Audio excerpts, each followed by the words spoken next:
Learners, जैसा कि हमने financial statements of not for profit organisation में रिसीट्स एंड पेमेंट्स अकाउंट बनाना सीखा पिछले वीडियो में, आज हम अगला अकाउंट बनाना सीखेंगे, that is income and expenditure account. It is prepared to ascertain whether the current incomes are in excess of current expenditure or the current expenditures are in excess of current incomes. मतलब income and expenditure इसलिए बनाया जाता है कि जो current income है वो ज़्यादा है अगर करंट एक्सपेंडिचर से तो सरप्लस होता है, और अगर करंट एक्सपेंडिचर ज़्यादा होता है करंट इनकम से तो डेफिसिट होता है. इसी को जानने के लिए इनकम एंड एक्सपेंडिचर अकाउंट बनाया जाता है. It is prepared in the same manner in which a trading and profit and loss account is prepared in case of trading organization. All expenses and losses of revenue nature are recorded on its debit side, while all incomes and gains of a revenue nature on its credit side. जितने भी expenses हैं और losses हैं revenue nature के, उसको हम debit side में record करते हैं, और जितने भी इनकम है और गेन है रेवेन्यू नेचर के, उसको हम क्रेडिट साइड में इनकम एंड एक्सपेंडिचर के अकाउंट में लिखते हैं. इसका जो नेचर है वो नॉमिनल अकाउंट का है, इसलिए नॉमिनल अकाउंट का रूल एप्लीकेबल होगा. नॉमिनल अकाउंट का रूल है debit all expenses and losses and credit all the incomes and gains.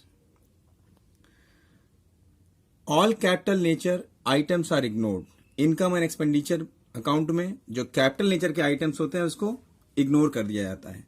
Example के तौर पर amount received from sale of furniture will not be recorded. जैसे कि कोई फर्नीचर बेचा, उससे जो पैसा प्राप्त हुआ वो कैपिटल नेचर का है, इसको हम इनकम एंड एक्सपेंडिचर अकाउंट में शो नहीं करेंगे. बट प्रॉफिट अर्न और loss suffered on sale of furniture will be recorded. अगर हमने फर्नीचर बेचा है और उस पर कुछ प्रॉफिट हुआ है या नुकसान हुआ है, उसको हम इनकम एक्सपेंडिचर में शो करेंगे. No opening and closing balance of cash and bank are recorded. कोई भी क्लोजिंग और ओपनिंग बैलेंस इसमें रिकॉर्ड नहीं किया जाता है. All adjustment relating to current year such as depreciation, outstanding expenses, prepaid expenses, earn incomes are taken into consideration. ऐसे adjustment को इनकम एंड एक्सपेंडिचर अकाउंट में लिखा जाता है, जैसे depreciation, outstanding expenses, prepaid expenses या earn income. All items relating to previous years and future years are excluded while preparing it. यानी सिर्फ करंट ईयर का ही आइटम्स लिया जाता है. Closing balance of this statements reveals surplus और deficit.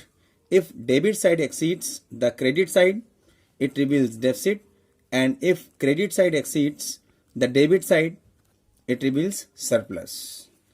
तो आइए हम एक क्वेश्चन लेते हैं. Question number 2. From the following information, prepare income and expenditure account for the year ending on 31st March 2019 of an entertainment club. ये format देख सकते हैं आप. रिसीट साइड दे रखा है और इधर पेमेंट साइड दे रखा है. Cash balance First for 2018 7,200, life membership fees 50,000, lockers rent 22,000, entrance fees 5,700, subscription 3 साल का दे रखा है. 2017-18 14,200, 2018-19 3,46,000 rupees, 2019-20 11,600. Aggregate subscription 3,71,800 rupees. Donation for swimming pool 2 lakh. Interest 15,000. Miscellaneous income 700. Income from advertisement 12,000. Payment side में rent 48,000. Furniture purchase 50,000. Salary 2,40,000. Insurance premium 12,600. Telephone charges 18,200. Printing 4,100. Investments purchase 3 lakh. Cash balance 31st March 2019 11,500. दोनों तरफ का receipt side और payment side का सम है 6,84,400. 6,84,400. अब इसको हम यहाँ पर सॉल्व करेंगे। तो सबसे पहले यहाँ पर इनकम एंड एक्सपेंडिचर हेडिंग डालेंगे, लिखेंगे फॉर द ईयर एंडेड 31 मार्च 2019। ये फॉर्मेट है, आप देख सकते हैं। एक्सपेंडिचर साइड इधर, इनकम साइड इधर, यानी it's a nominal account. Debit the losses and expenses, credit the incomes and gains. जितने भी लॉसेज और एक्सपेंसेस हैं उसको डेबिट साइड में लिखेंगे, ये डेबिट साइड है और ये क्रेडिट साइड है। और जितने भी इनकम्स एंड गेन्स होंगे वो क्रेडिट साइड में लिखे जाएंगे। हेडिंग भी आप देख सकते हैं, income and expenditure. By nature nominal account है। तो सबसे पहले हम यहाँ पर ये भी ध्यान रखना है कि हमें जितने भी रेवेन्यू नेचर के एक्सपेंडिचर्स हैं और इनकम, उसी को यहाँ पर लेना है। तो क्वेश्चन की तरफ आते हैं। सबसे पहले हम रिसीट साइड में आएंगे। बैलेंस मैंने बताया था लिया नहीं जाएगा। लाइफ मेंबरशिप फी, ये कैपिटल नेचर है, इसको लिया नहीं जाएगा। लॉकर्स रेंट, लॉकर्स रेंट हमारा जो है वो रेवेन्यू नेचर का है, लेकिन सबसे पहले हम सब्सक्रिप्शन जो कि मेजर इनकम होता है उसको हम लिख लेंगे। सब्सक्रिप्शन के बारे में मैंने बताया था, करंट ईयर का सब्सक्रिप्शन लिया जाएगा। तो करंट ईयर का सब्सक्रिप्शन है 2018-19 3,46,000। हम यहां पर लिखेंगे सब्सक्रिप्शन 2018-19 3,46,000। उसके बाद है लॉकर्स रेंट, लॉकर्स रेंट 22,000 लिखेंगे यहां पर, बाई 22,000। फिर एंट्रेंस फी, ये भी रेवेन्यू नेचर का है, 5,700। उसके बाद इंटरेस्ट 15,000।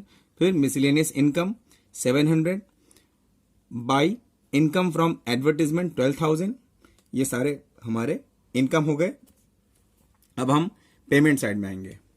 रेंट, रेंट हमारा हमने दिया है, तो एक बाय नेचर रेवेन्यू है, तो इसको हम एक्सपेंडिचर की तरफ लिखेंगे। To rent 48,000, to salary 2,40,000, to insurance premium 12,600, to telephone charges 18,200, to printing 4,100। अब उसके बाद हम इनकम साइड और एक्सपेंडिचर साइड को अलग अलग सम करेंगे। तो मैंने बताया था पहले कि if income side is greater than expenditure side, surplus will be there, surplus आएगा। और अगर एक्सपेंडिचर साइड ज्यादा होगा इनकम साइड से तो डेफिसिट आएगा। तो यहां पर आप देख सकते हैं 4,01,400 इनकम साइड का सम है, और इसके सम में जब हम माइनस करेंगे तो सरप्लस आएगा 78,500। यहां पर लिख देंगे टू सरप्लस, यानी excess of income over expenditure 78,500। दोनों तरफ का सम कर देंगे और इस प्रकार ये अकाउंट बन जाएगा। तो आशा करते हैं वीडियो पसंद आया होगा। Thank you for watching.